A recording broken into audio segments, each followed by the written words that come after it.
Welcome back to my channel. ஒரு 2-3 நாளா வந்து நம்ம வந்து டிஎன்இஏ கவுன்சிலிங்ல வந்து எப்படி சாய்ஸ் ஃபில்லிங் பண்ணணும், சாய்ஸ் ஃபில்லிங்கோட ட்ரிக்ஸ் அது எல்லாமே வந்து நம்ம ஒரு 2-3 வீடியோ போட்டிருக்கோம். அந்த 2-3 வீடியோ பார்த்துட்டு நல்ல ரெஸ்பான்ஸ். அதுலயே வந்து ஆல்மோஸ்ட் வந்து உங்களுக்கு டவுட்ஸ் இல்லாத மாதிரி வந்து எல்லாமே எக்ஸ்பிளைன் பண்ணிருக்கேன். நீங்க அந்த வீடியோவை நீங்க வந்து ஃபுல்லா நீங்க பாத்தீங்கன்னா உங்களுக்கு மேக்ஸிமம் டவுட்டே வராது. இருந்தாலும் வந்து நிறைய பேர் வந்து ஃபோன் பண்ணி ஒரு சில டவுட்ஸ் கேட்டாங்க என்கிட்ட. அந்த டவுட்ஸ் எல்லாம் எல்லாமே வந்து இப்போ வந்து நான் பதில் சொல்லலாம்னு இருக்கேன். இந்த டவுட்ஸ் எல்லாமே இப்போ வரும் பாருங்க. சார், 150 கட் ஆஃப் எடுத்துள்ளேன். எப்போது சாய்ஸ் ஃபில்லிங் பண்ண வேண்டும்? இப்போ சாய்ஸ் ஃபில்லிங் எப்போ வரும்னா, நார்மலா வந்து மெடிக்கலோட ஃபர்ஸ்ட் ரவுண்டு ஆரம்பிச்ச பிறகுதான் வந்து நார்மலா வந்து நம்ம டிஎன்இஏ வந்து என்ன செய்வாங்கன்னா கவுன்சிலிங் பண்ணுவாங்க. ஏன்னா நீட்லயும் அதிகமான மார்க் எடுத்தவங்க ஃபர்ஸ்ட் ரவுண்ட்ல வர வாய்ப்பு இருக்கு. அந்த லாஜிக்ல வந்து அவங்க என்ன செய்வாங்கன்னா இத வந்து மோஸ்ட் ப்ராபப்லி வந்து ஆகஸ்ட் ஃபர்ஸ்ட் வீக்கா இருக்கு, ஜூலை லாஸ்ட் இல்லன்னா ஆகஸ்ட் ஃபர்ஸ்ட் வீக் வந்து கவுன்சிலிங் வர வாய்ப்பு இருக்கு. ஆனா வந்து நீங்க வந்து 150 கட் ஆஃப்னு சொல்லிருக்கீங்க. அந்த 150 கட் ஆஃப் சொன்னனால உங்களுடைய சாய்ஸ் ஃபில் வந்து கண்டிப்பா வந்து செகண்ட் ரவுண்ட் தான். உங்களுடைய வந்து சாய்ஸ் ஃபில்லிங் வந்து செகண்ட் ரவுண்ட் தான். அந்த ஃபர்ஸ்ட் ரவுண்ட் ஸ்டூடெண்ட்ஸ்க்கு சாய்ஸ் ஃபில்லிங் நடந்துட்டு இருக்கும்போது, உதாரணமாக வந்து 200ல இருந்து 175 வரை இந்த வருஷம் ஃபர்ஸ்ட் ரவுண்ட் வந்தாங்கன்னா அவங்களுக்கு சாய்ஸ் ஃபில்லிங் இருக்கும்போது உங்களுடைய லாகின்குள்ள போனீங்கன்னா எதுவுமே காட்டாது. நல்லா தெரிஞ்சுக்கோங்க. உங்களுடைய இது வந்து 175ல இருந்து 140 ரேஞ்சில் வந்து நீங்க செகண்ட் ரவுண்ட் வர்றீங்கன்னா அப்பதான் நீங்க வந்து லாகின்குள்ள ஓபன் பண்ணீங்கன்னா சாய்ஸ் ஃபில்லிங்னு அந்த ப்ளூ டயலாக் காமிக்கும். ஃபர்ஸ்ட் ரவுண்டு பிள்ளைங்க நடந்துட்டு இருக்கும் போது என்ன ஆகாது, சாய்ஸ் ஃபில்லிங் வராது. ஸோ அதனால வந்து ஃபர்ஸ்ட் ரவுண்ட் முடிஞ்ச பிறகுதான் நீங்க என்ன செய்ய முடியும், சாய்ஸ் ஃபில்லிங் பண்ண முடியும். ஸோ அதனால ஃபர்ஸ்ட் ரவுண்ட் ஸ்டூடெண்ட் முடிஞ்ச பிறகு அவங்கள்ட்ட எடுத்த பிறகு இருக்க வேகன்சியை பார்த்துட்டு நீங்க சாய்ஸ் ஃபில்லிங் ரெடி பண்ணிக்கோங்க. நெக்ஸ்ட், சாய்ஸ் ஃபில்லிங்கில் எத்தனை காலேஜ் எத்தனை குரூப் போடலாம்? ஒரு காலேஜை சூஸ் செய்தால் அந்த காலேஜில் உள்ள குரூப்புகள் போட்ட பின்புதான் அடுத்த காலேஜ் போட முடியுமா? சாய்ஸ் ஃபில்லிங்ல வந்து நீங்க எத்தனை காலேஜ் எத்தனை குரூப் வேணுமா போடலாம். இப்போ வந்து நம்ம உதாரணமாக ஒரு 425 காலேஜஸ் இருக்குன்னா அந்த காலேஜ்ல 10 குரூப் இருந்தா 425 × 10 எவ்வளவு ஆச்சு, 4250 சாய்ஸ் போடலாம். ஆனா எல்லாருமே நீங்க வந்து ஒரு தவறான கருத்து இருக்கீங்க. ஒரு காலேஜை நீங்க முதல்ல கிளிக் பண்றீங்க, அது வந்தோடனே அந்த காலேஜ்ல வந்து ஒரு 7-8 குரூப் காமிக்குதுன்னா அதுல வந்து உங்களுக்கு எல்லா குரூப்பும் போட்டுட்டு தான் நீங்க அடுத்த காலேஜ் போகணும் கிடையாது. ஃபார் எக்ஸாம்பிள் வந்து ஒரு ஏ காலேஜை கிளிக் பண்றீங்க, அந்த ஏ காலேஜ்ல வந்து 8 குரூப் காமிக்குது. அதுல வந்து நீங்க ஒரு 2 குரூப் மட்டும் தான் சூஸ் பண்ணணும்னு நினைச்சீங்கன்னா அந்த 2 குரூப்பா மட்டும் சூஸ் பண்ணிக்கலாம். அப்புறம் வந்து பி காலேஜ்ல போயிட்டு வேற 2-3 குரூப் சூஸ் பண்ணிக்கலாம். சி காலேஜ்ல போய் இன்னும் சூஸ் பண்ணிக்கலாம். அப்புறம் மறுபடியும் யோசிக்கிறீங்க, நம்ம ஏ காலேஜ்ல வந்து நம்ம சூஸ் பண்ணாத இன்னும் ஒரு 2 குரூப் மறுபடியும் போடலாம்னா மறுபடியும் நீங்க என்ன செய்யலாம், ஏ காலேஜ் வந்து மறுபடியும் நீங்க சாய்ஸ்ல கொண்டு வந்து நீங்க மறுபடியும் போட்டுக்கலாம்.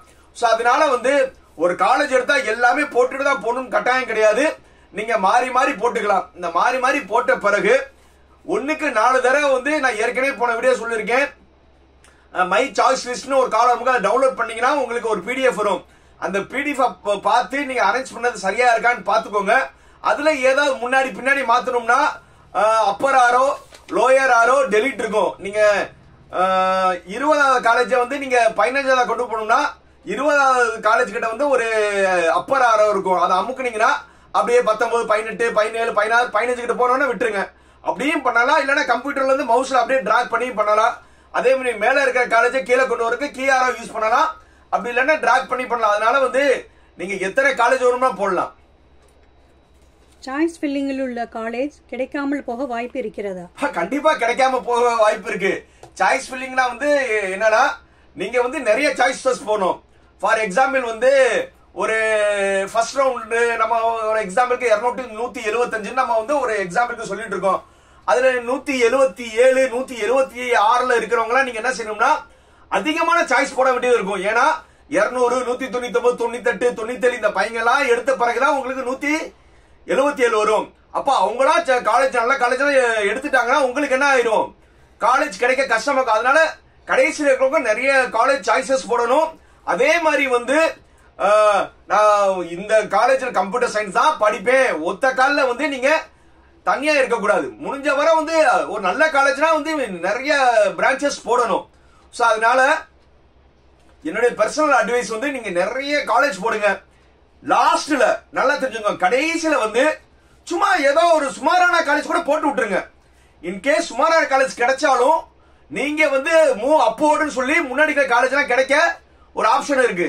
இந்த சாய்ஸ் ஃபில்லிங் பண்ண பிறகு டென்டேட்டிவ் அலாட்மெண்ட்டுக்கு உங்களுக்கு 2 நாள் டைம் கொடுக்கன்னு சொல்லியிருக்கோம்ல, அந்த 2 நாள்ல நீங்க ஒரு சுமாரான காலேஜ் கிடைச்சாலும் நீங்க வந்து மூவ் அப்போர்ட் போடுறதுக்கு ஒரு ஆப்ஷன் இருக்கும். சோ அதனால வந்து நீங்க நிறைய காலேஜ் போடுறதா ரொம்ப நல்லது. நெக்ஸ்ட், நான் 7.5 கவர்மெண்ட் கோட்டா ஸ்டூடெண்ட். நான் எப்படி சாய்ஸ் ஃபில்லிங் பண்ண வேண்டும்? சாய்ஸ் ஃபில்லிங் வந்து 7.5 கவர்மெண்ட் ஸ்டூடெண்ட்ஸ்க்கும் இவங்களுக்கும் ஒரே ப்ரொசீஜர் தான். பட் என்னன்னா, நீங்க லாகின் பண்ணி உங்க யூசர் நேம் பாஸ்வேர்ட் போட்டு லாகின் போன உடனே உங்களுக்கு என்ன இருக்கும்னா ஒரு பேஜ் ஓபன் ஆகும். அந்த பேஜ்ல 2 ப்ளூ கலர்ல இருக்கும் சாய்ஸ் ஃபில்லிங்.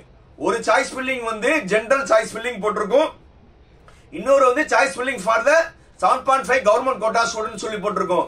நீங்க வந்து ஜெனரல்ல போயிட்டு யூசுவலா இதுக்கு முன்னாடி நம்ம எக்ஸ்பிளைன் பண்ண மாதிரி எல்லாமே வந்து பிடிச்ச காலேஜ் பிடிச்ச குரூப் எல்லாமே பண்ணிட்டு லாக் பண்ணணும்னா போட்டுட்டு வெளியில வந்துட்டு மறுபடியும் நீங்க லாகின்குள்ள போனீங்கன்னா அந்த 7.5 இதை நீங்க கிளிக் பண்ணீங்கன்னா மறுபடியும் வந்து உள்ள போகும். அப்போ வந்து நீங்க அந்த கூகுளோட டேஷ்போர்ட்ல பாத்தீங்கன்னா government.tne ஆன்லைன் சொல்லி காமிக்கும். அதை நீங்க அதை கிளிக் பண்ணாவே நீங்க என்ன செஞ்சிடலாம், கவர்மெண்ட் கோட்டாக்குள்ள போயிடலாம். அப்போ வந்து கவர்மெண்ட் கோட்டா சீட்ஸ் மட்டும் தான் காட்டும். முதல்ல வந்து ஒரு வேகன்சி லிஸ்ட் வந்து காமனா ஒரு வேகன்சி லிஸ்ட் வரும். அதே கவர்மெண்ட் வந்து 7.5 ஓட வேகன்சி லிஸ்ட் நீங்க ஏற்கனவே பார்த்து நோட் பண்ணிருப்பீங்க.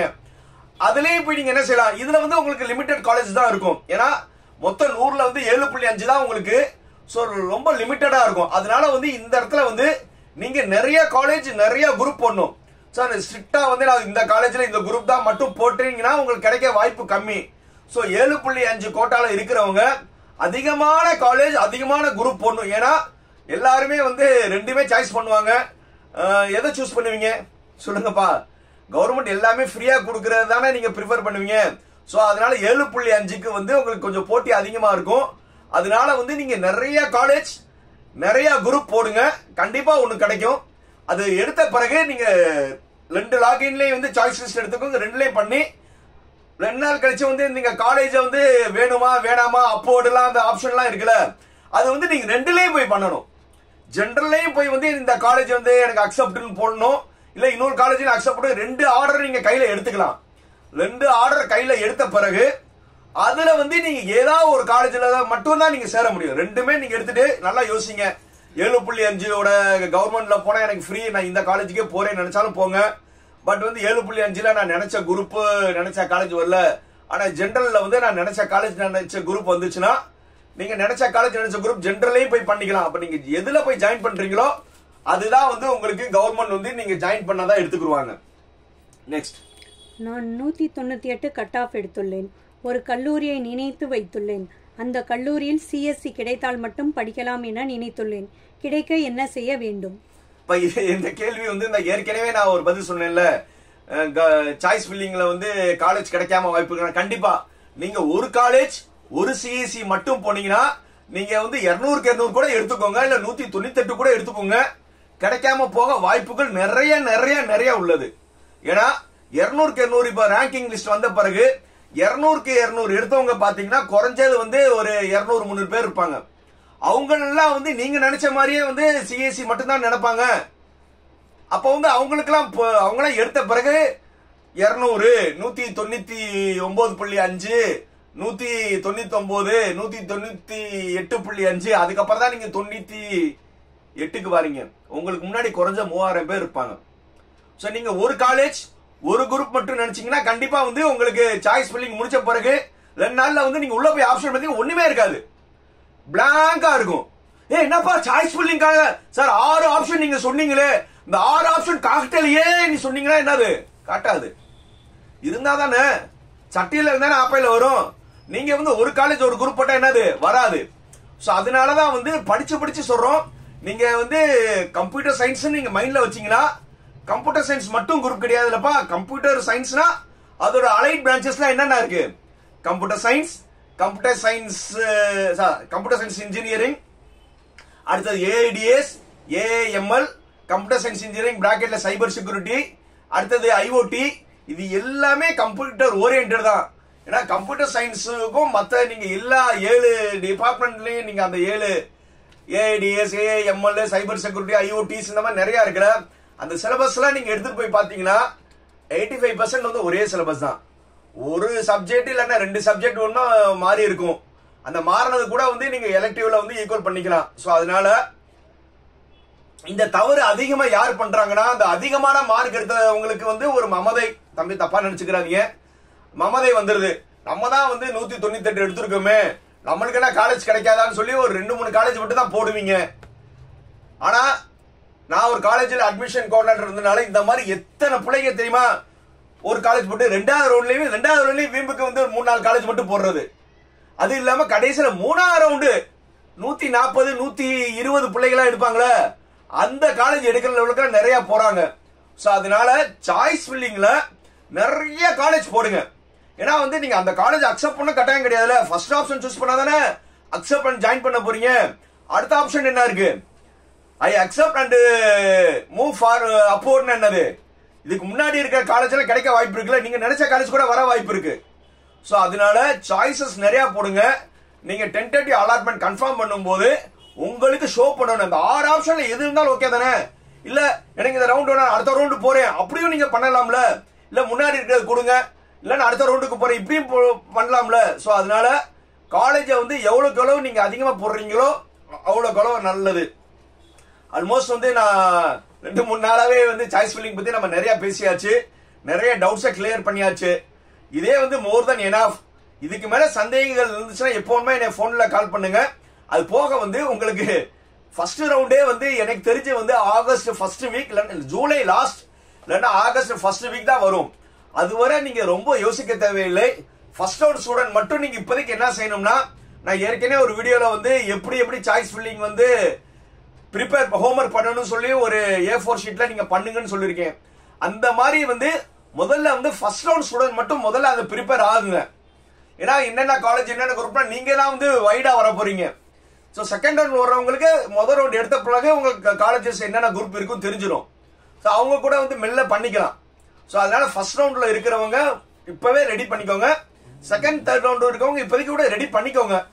சப்போஸ் வந்து முதல் ரவுண்டு 2வது ரவுண்ட்ல காலேஜ் அதை மட்டும் அடிச்சுக்கலாம். ஸோ அதனால எல்லாருமே வந்து ஹோம்ஒர்க் பண்ற ரொம்ப முக்கியம்.